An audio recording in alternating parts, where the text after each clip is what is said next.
Pahinga naman kami din maglilinis. Bigat itong damulag nito eh.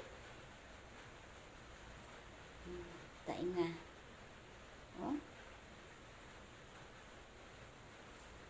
Papalinis naman to si Rocky Boy. Ano lang nito yun. Pag masakit na, ayaw niya.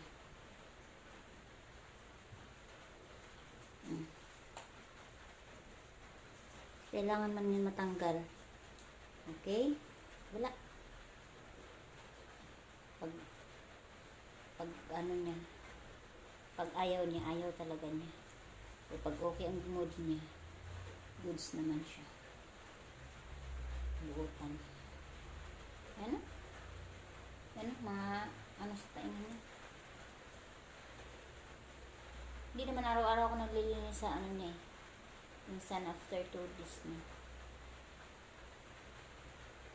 Kapag hindi linisan ako, masusugat.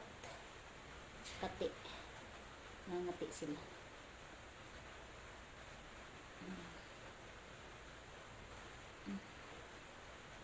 Buti nga mabait ito eh. Papatanggal eh.